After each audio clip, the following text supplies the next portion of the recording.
दोस्तों नमस्कार। फिल्म अभिनेता सैफ अली खान पर हुए हमले को लेकर माहौल काफी गर्म है और जैसा बताया जा रहा है वैसा ये है नहीं और इसमें कई पेच हैं। और अभी तो ये खबर मिली है कि जो हमलावर था उसको पकड़ लिया गया है। अब कुछ लोग ये कह रहे हैं कि क्या ये वही शख्स है जिसने सैफ अली खान पर चाकू से हमला किया? क्या ये वही शख्स है?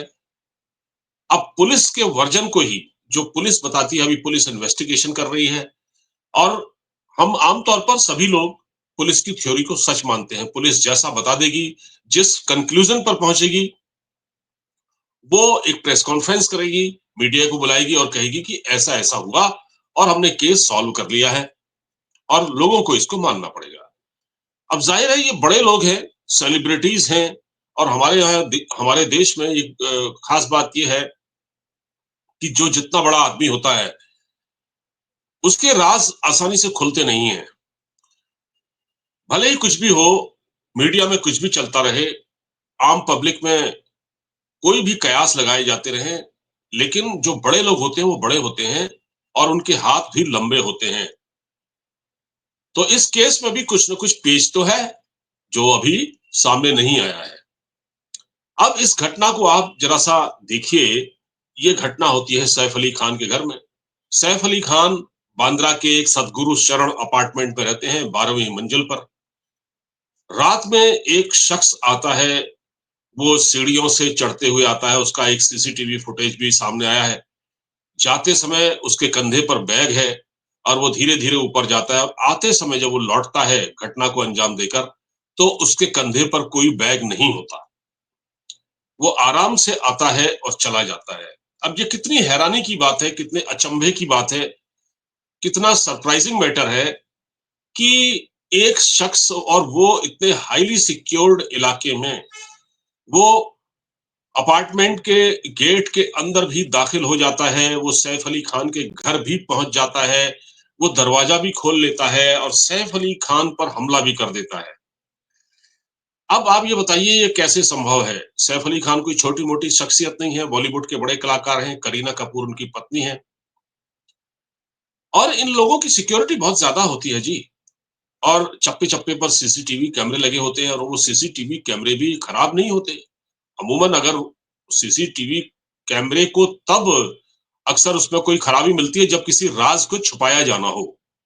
जैसे कोई घटना को अगर सॉल्व न करना हो या उस किसी राज को छुपाना हो तो सीसीटीवी कैमरे खराब कर दिए जाते हैं। लेकिन अब यहाँ भी क्या हुआ है देखिए, जो घटना के पहले 2 घंटे का जो सीसीटीवी फुटेज है वो तो देखा गया है, उससे पहले का अभी नहीं देखा गया है। यानी 2 घंटे से पहले मतलब 8-10 घंटे का नहीं देखा गया है। अब जिस शख्स को पकड़ा गया है उसकी वो वही है या कोई और है, अभी तो ये भी बात सामने आएगी कि क्या यही शख्स है जिसने हमला किया। एक 1.5 पसली का लड़का ऊपर आता है सैफ अली खान के अपार्टमेंट पे, 12वीं मंजिल पर आराम से आता है और देखिए उसको पता भी होता है कि ये सैफ अली खान का घर है। मेरे शब्दों पर गौर कीजिएगा।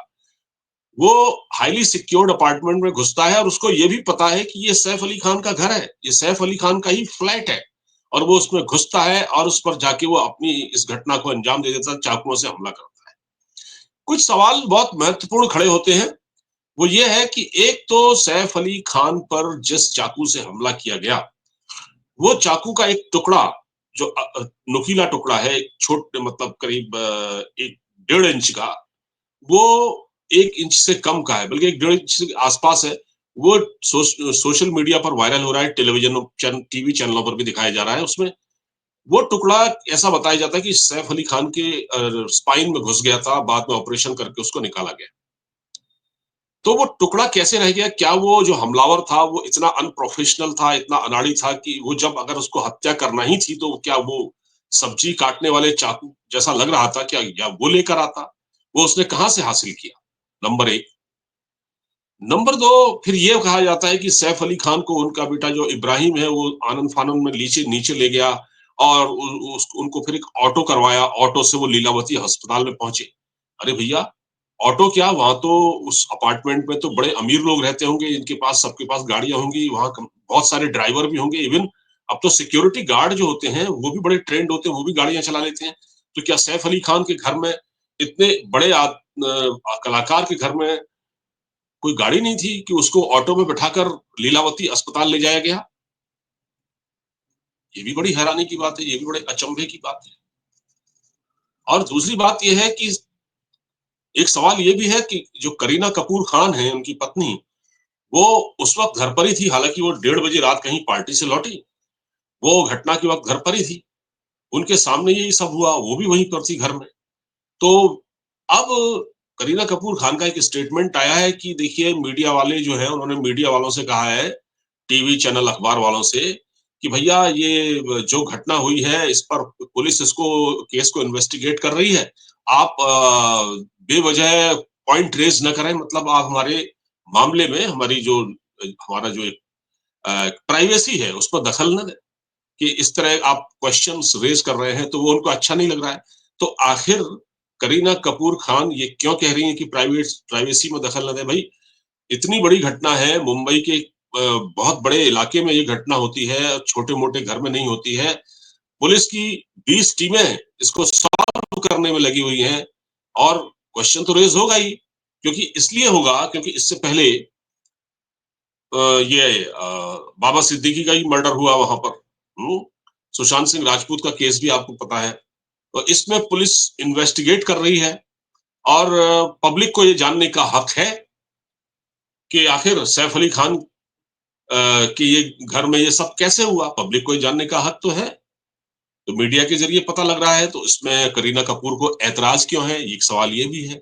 वो क्या छुपाना चाहती हैं, उनके घर में किस चीज को छिपाया जा रहा है, और क्या ये शख्स जो कि हमला करने आया था, या किसी परिवार, किसी का जानने वाला है, ये कोई रोज का आने जाने वाला है, या कौन है, ये जानता था, ये सैफ अली खान को जानता था, ये घर इतनी आसानी से घर कैसे उसके उनके फ्लैट में कैसे दाखिल हो गया?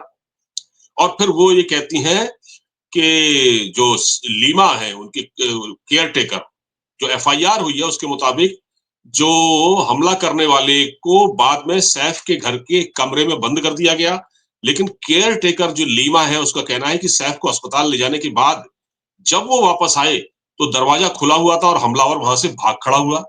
मतलब तब तक क्या वो हमलावर वहीं था? आपने क्या इस चीज का ख्याल नहीं रखा कि उसको उसको उसके उसको पकड़ा जाता? वो आराम से आया और चला भी गया अपना काम करके, वो घर में कहीं नहीं मिला। दूसरा सवाल ये खड़ा होता है कि क्या किसी ने बाद में दरवाजा खोल दिया था? पुलिस के मुताबिक घटना से 2 घंटे पहले के सीसीटीवी फुटेज में आरोपी नजर नहीं आया। तो क्या घटना से कई घंटे पहले ही सैफ के घर या सोसाइटी में वो एंट्री कर चुका था? तो ये भी है कि पुलिस ने वो जो 8-10 घंटे पहले की जो सीसीटीवी फुटेज है, क्या उसको चेक नहीं किया? अच्छा, इस घटना के बाद बहुत सारे लोग ये जानना चाहते हैं कि इतनी कड़ी सिक्योरिटी के बावजूद ये कैसे एंट्री कर सकता है? देखिए, चलो अगर वो आँख बचाकर अंदर घुस भी जाता है, लेकिन सैफ करीना के घर में एंट्री करना तो बहुत बड़ी बात है। ऐसा कोई मामला पहले सामने नहीं आया। ये बड़ी हैरान करने वाली बात है कि घटनाएँ हुई होंगी, लेकिन ऐसा कोई मामला सामने पहले नहीं आया। ऐसे में तीसरा सवाल ये है कि आरोपी छिपकर जा कहाँ सकता है? लेकिन उसे सैफ के घर हल्ला मचाने के बाद भी भागते हुए सिर्फ एक जगह सीढ़ी पर ही देखा गया। और देखिए, जब वो नीचे उतर रहा था, तो जो 12वें फ्लोर पर घर है सैफ अली खान का, तो जब वो छठे फ्लोर पर चढ़ रहा था तब का उसका विजुअल दिखाई दे रहा है, और जब वो उतर रहा था तभी छठवें फ्लोर का दिखाई दे रहा है। तो जो 12वें फ्लोर से यानी 6 फ्लोर ऊपर जो सीसीटीवी फुटेज है उस पर वो कैद क्यों नहीं हुआ, या उस सिटी सीसीटीवी फुटेज को अभी खंगाला नहीं गया? और अगर उसको खंगाला नहीं गया है तो क्यों नहीं गया है? भाई, उस सीसीटीवी फुटेज को भी तो खंगाला जाना चाहिए जो 6 माले से ऊपर की है। ठीक है? तो ये है। अच्छा, फिर एक चीज और है, अक्सर कर जो चोरी की वारदातें हैं उसमें देखा जाता है, जब चोर पकड़े जाते हैं तो भागने की कोशिश करते हैं, पकड़ डर के मारे। चोरी अगर चोरी करने के इरादे से वो आया होता तो वो भागने की कोशिश करता, और वो केवल हमला तब करता है जब उसकी संख्या ज्यादा होती है, मतलब अब 2-4 लोग हों तो करते हैं ऐसा, क्योंकि उसको खुद को बचाने में मदद मिलती है। लेकिन ये शख्स यहाँ आया और इसने हमला कर दिया। ये भागने की कोशिश नहीं की। इसका मतलब ये है कि चोरी करना उसका मकसद नहीं था।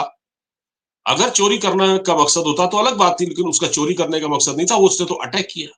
तो इसका मतलब वो कुछ और मामला है। ये मामला नहीं, वो चोरी करने के मकसद से नहीं, वो किसी और मकसद से सैफ के घर में घुसा था और ये कहा जा रहा है कि 1 करोड़ की फिरौती माँग रहा था। तो आप एक बात बताइए, कोई अंडरवर्ल्ड का भी अगर कनेक्शन इसमें हो, ठीक है? अगर हम एक बात को मान लेते हैं अंडरवर्ल्ड का कनेक्शन हो, अंडरवर्ल्ड वाले इस तरह से चाकू से हमला नहीं करते, वो तो सीधे गोली मारते हैं, उनका तो काम करने का तरीका अलग होता है। धमकी वो देते हैं, फिरौती भी वो माँगते हैं, लेकिन इस तरह से नहीं माँगते कि घर में घुसे और फिर फिरौती माँगे वो 1 करोड़ की और वो हाथ में चाकू लेके चले, ऐसा तो बिल्कुल नहीं होता। अगर वो चोरी करने के मकसद से आया होता, तो वो भाग रहा होता। वो भागता क्योंकि वो अकेला था, उसके साथ 2-4 लोग नहीं थे, 1-2 लोग नहीं थे, वो अकेला था, अकेला। तो वो भागने की कोशिश करता, लेकिन उसने ऐसा नहीं किया। तो इसके पीछे कुछ और वजह है। देखिए, ये मामला इतना सिंपल नहीं है। मैंने फिर कहा आपसे कि बहुत बड़ी घटना है और इसको इन्वेस्टिगेट होना चाहिए। और देखिए, इसको इसको लेकर जिस तरह से सोशल मीडिया पर कई तरह के हवाले दिए जा रहे हैं, कई मीम्स बन रहे हैं, कहीं कुमार विश्वास का नाम लिया जा रहा है क्योंकि कुमार विश्वास ने कहा था कि क्या एक मतलब सैफ अली खान को क्या तैमूर का ही नाम मिला था, उसने अपने बेटे का नाम तैमूर रखा। तैमूर एक लुटेरा था, जिसने भारत में आक्रमण किया, लोगों को मारा और लोगों को की जान ली कि ऐसे शख्स का के नाम पर आपने अपने बेटे का नाम रखा। ये कुमार विश्वास ने अपनी खिंचाई की थी सोशल मीडिया पर, ये वीडियो भी वायरल हुआ। तो ये सब बकवास है, ठीक है? ये ऐसा कुछ नहीं है। ये मामला मुझे बहुत ही पेचीदा लग रहा है। क्या ये कोई घरेलू मामला है? इस एंगल से भी शायद इसकी जांच हो सकती है। और ये अंडरवर्ल्ड का मामला तो है नहीं।